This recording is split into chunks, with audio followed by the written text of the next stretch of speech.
Next topic है हमारा features of management. Features management का कॉन्सेप्ट है कि जितने भी किसी भी चीज के जितने फीचर्स हैं, कैरेक्टरिस्टिक्स हैं, that we have to discuss here. तो first feature is given here, management is a goal oriented process. देखिए ये बहुत ही इंपॉर्टेंट पॉइंट है। कोई भी बिजनेस ऑर्गेनाइजेशन जब भी स्टैब्लिश होती है तो उसका एक सर्टेन गोल होता है, एक सर्टेन ऑब्जेक्टिव होता है, और उस ऑब्जेक्टिव को, ये objective time to time vary करता रहता है। इट डजंट मीन कि ये कांस्टेंट ऑब्जेक्टिव है। तो इस ऑब्जेक्टिव को जो हमें बिजनेस के स्टैब्लिश करने के बाद या उस पर्टिकुलर टास्क को कंप्लीट करने के लिए हमारे पास जो भी ऑब्जेक्टिव है वो एक गोल ओरिएंटेड होने चाहिए। यानी कि जो टास्क हमने डिसाइड किया है, अगर हम उस टास्क के फेवर में ही काम करेंगे, उसके लिए ही हम काम करेंगे, तो वो वर्क कहेगा गोल ओरिएंटेड प्रोसेस। यानी कि अगर हमें सपोज दैट एग्जांपल बेसिस पर इस पेन की मैन्युफैक्चरिंग या इस मार्कर की मैन्युफैक्चरिंग करनी है और हमें एक महीने में 10,000 यूनिट प्रोड्यूस करने हैं, तो हमारा टारगेट क्या है, हमारा ऑब्जेक्टिव क्या है, हमारा गोल क्या है? Production of 10,000 markers in a particular month. अब कैसे होगा? मार्कर को प्रोड्यूस करना वो हमारा हो गया गोल। अब इसको प्रोड्यूस करने के लिए जो हम मेथड्स यूज करेंगे वो इस फीचर्स में हम डिस्कस करेंगे। उसके लिए हमें इफेक्टिवली भी करना है, एफिशिएंटली भी करना है। यानी कि अगर इस मार्कर की प्रोडक्शन कॉस्ट ₹15 पर यूनिट है तो मल्टीप्लाइड बाई 10,000 यानी कि 1,50,000। और इसी के बेसिस पर हम आगे उसको कम से कम प्राइस में प्रोडक्शन करना, यानी कम से कम कॉस्ट में प्रोडक्शन करना, दैट इज आवर गोल। तो management always work for a goal oriented process. दूसरा दिया है मैनेजमेंट इज ऑल परवेसिव। अब इस प्रोडक्शन को लेकर के हम एग्जांपल इसी मार्कर का ले रहे हैं सो दैट कि इससे बहुत इजी हो जाए। इस प्रोडक्शन को लेकर के हमारे कई अलग अलग डिपार्टमेंट्स होंगे। जैसे कि कोई डिपार्टमेंट होगा जो इसके ऊपर कलरिंग करेगा, या कोई ऐसा डिपार्टमेंट है जो इसके लिए रॉ मटेरियल परचेज करके लाएगा, कोई ऐसा डिपार्टमेंट है जो इस मार्कर को प्रोड्यूस करने वाली मशीन्स लेकर के आएगा और मशीन से रिलेटेड लेबर लेकर के आएगा, तो वो ह्यूमन रिसोर्स डिपार्टमेंट हो गया। उसके लिए कुछ मेंबर्स ऐसे होंगे जो इस प्रोडक्ट बने हुए प्रोडक्ट को मार्केट में सेल करेंगे, तो वो सेल्स डिपार्टमेंट हो गया।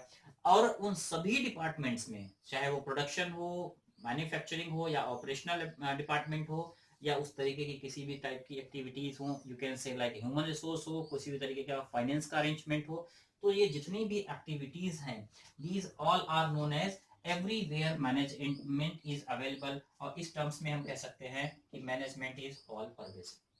11th क्लास में जब हमने cost features of account sorry functions of accounting पढ़े थे, जिसमें हमने पढ़ा था कि कॉस्ट अकाउंटिंग है, टैक्स अकाउंटिंग है, मैनेजमेंट अकाउंटिंग है, फाइनेंशियल अकाउंटिंग है, and so many accountings are there. तो इस तरीके से प्रोडक्शन में भी कई डिपार्टमेंट्स होते हैं और उसके अकॉर्डिंग हर डिपार्टमेंट में मैनेजमेंट का एग्जिस्टेंस होता है।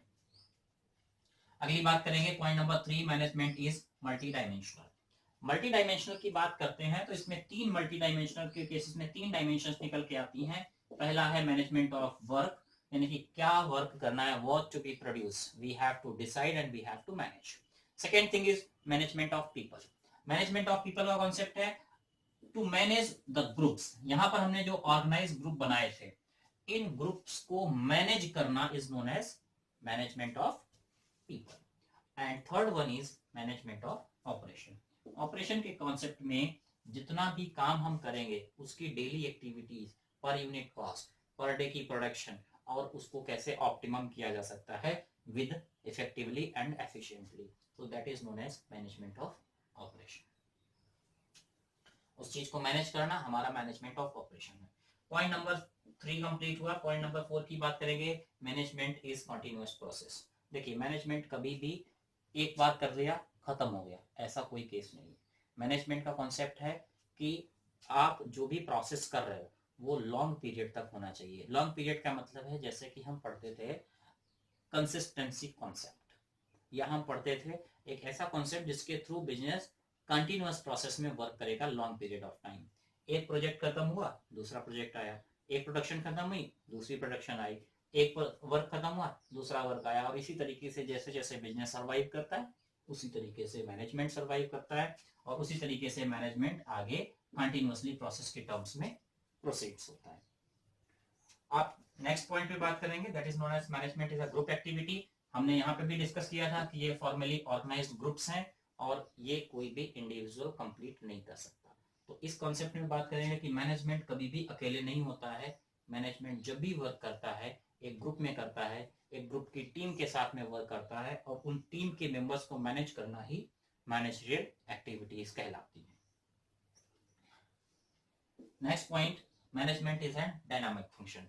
तो डायनामिक फंक्शन का कॉन्सेप्ट ये है कि जैसे ही जैसे सिचुएशंस बदलती हैं डायनामिकली मैनेजमेंट को चेंज होना पड़ता है according to the situation, according to the demand of the environment, according to the demand of the owners and the other members who are working on top level of management।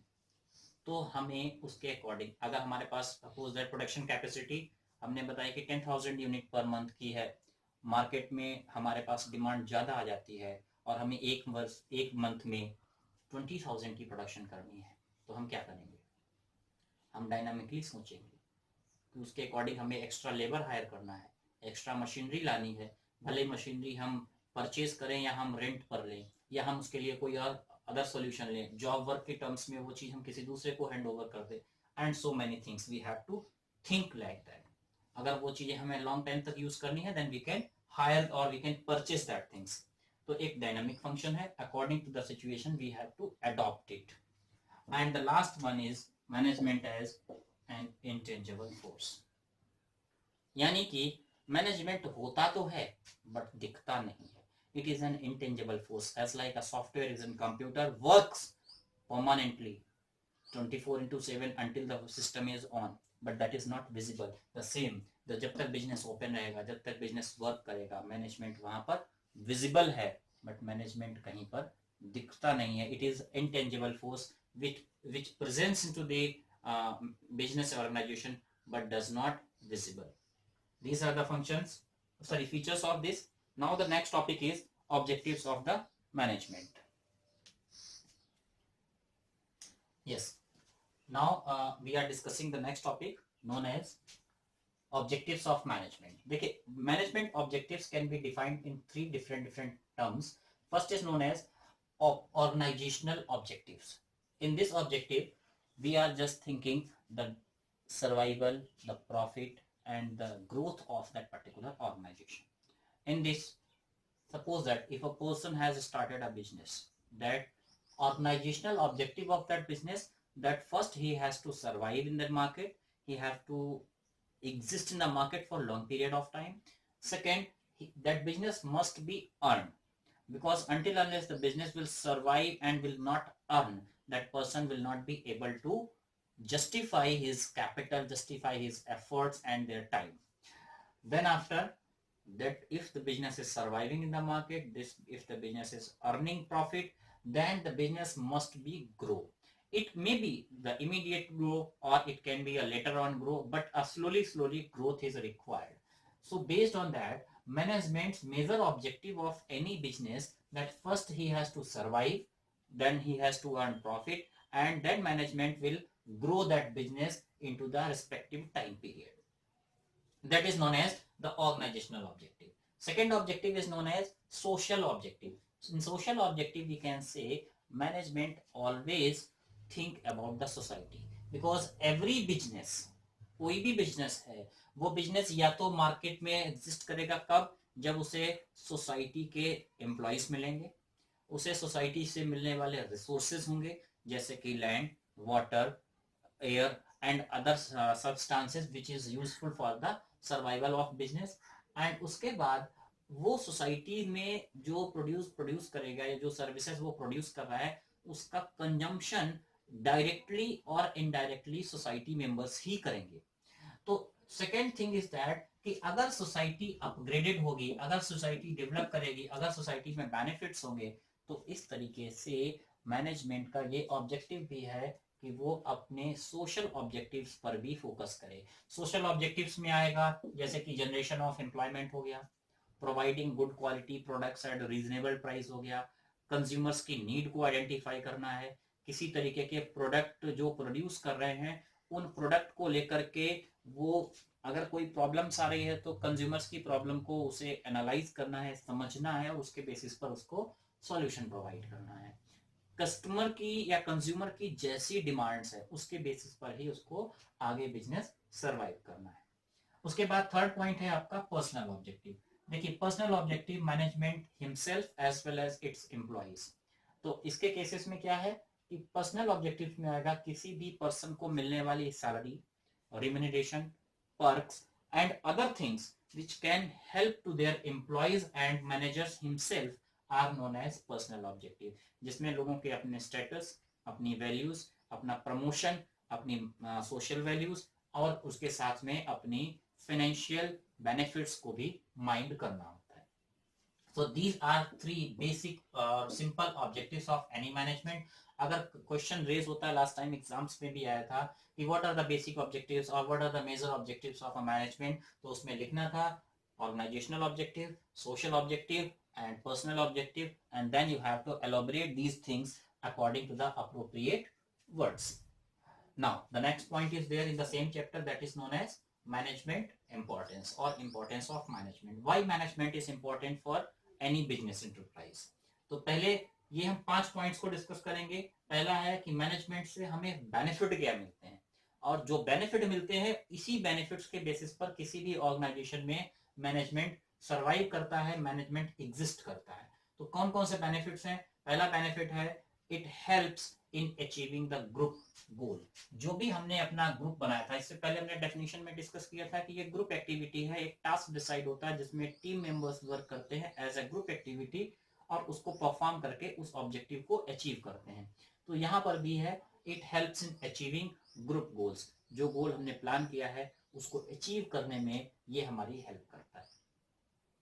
दूसरा है it increases efficiency. Efficiency means किसी भी person के काम करने की क्षमता को बढ़ाता है। अगर हमने प्रॉपरली सिस्टमेटिकली और सही मेथड से, चाहे वो ह्यूमन बींग्स हो चाहे वो मशीनरी हो, सही से अगर यूज करेंगे, सही से उसको ऑपरेट करेंगे, सही से उसको हम गाइड करेंगे और टाइम टू टाइम उसको मेंटेन करेंगे, तो उसकी एफिशिएंसी यानी काम करने की जो क्षमता है वो ऑटोमेटिकली इंक्रीज हो जाएगी। तो दिस हेल्प्स बिकॉज अगर मैनेजमेंट नहीं होगा तो हम कैओस कंडीशंस में वर्क करेंगे, चाहे वो मशीन हो चाहे वो हमारा ग्रुप मेंबर्स हो, तो उस केसेस में उनकी एफिशिएंसी डाउन होगी। और सिस्टमेटिकली वर्क करेंगे, सही से वर्क करेंगे तो उनकी एफिशिएंसी बढ़ जाएगी। That is also important point of management. उसके बाद है it creates a dynamic organisation. Dynamic organisation का कॉन्सेप्ट है कि change according to the situation. अगर डायनामिकली सिचुएशन चेंज हो रही है तो management helps the people to change according to the situation. And the second last point is achieving the personal objective. जितने भी मेंबर ऑर्गेनाइजेशन में काम करते हैं, चाहे वो एम्प्लॉइज हो, चाहे वो सीनियर लेवल पर हो, चाहे वो सबॉर्डिनेट्स हो, चाहे वो किसी भी स्टेज पर वर्क कर रहे हैं, जितने भी मेंबर्स वर्क करते हैं उनके सबके कुछ ना कुछ पर्सनल ऑब्जेक्टिव होते हैं। किसी का ऑब्जेक्टिव अच्छा घर का होता है, किसी का अच्छा लाइफ स्टैंडर्ड का होता है, किसी का ऑब्जेक्टिव होता है कि वो अच्छी कार ऑन करे, किसी का ऑब्जेक्टिव होता है कि वो अपने पर्सनल या फैमिली टाइम स्पेंड करे, या किसी का कोई भी पर्सनल ऑब्जेक्टिव हो सकता है। अगर वो प्रॉपरली मैनेज्ड है हिमसेल्फ हर सेल्फ, तो वो अपने पर्सनल ऑब्जेक्टिव को इजिली अचीव कर सकता है। अगर उसका प्लान, उसकी ऑब्जेक्टिव्स क्लियर नहीं है, उसका प्लान क्लियर नहीं है, उसको सही से डायरेक्शन नहीं मिल रही है, तो वो अपने पर्सनल ऑब्जेक्टिव को अचीव नहीं कर पाएगा।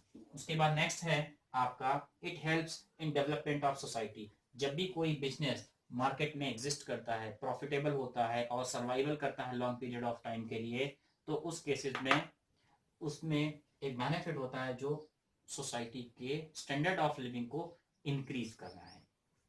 तो इस बेसिस पर हम कह सकते हैं कि अगर मैनेजमेंट अच्छा है, कोई अच्छी कंपनी अच्छे से मैनेज हो रही है, तो वो अपने ऑब्जेक्टिव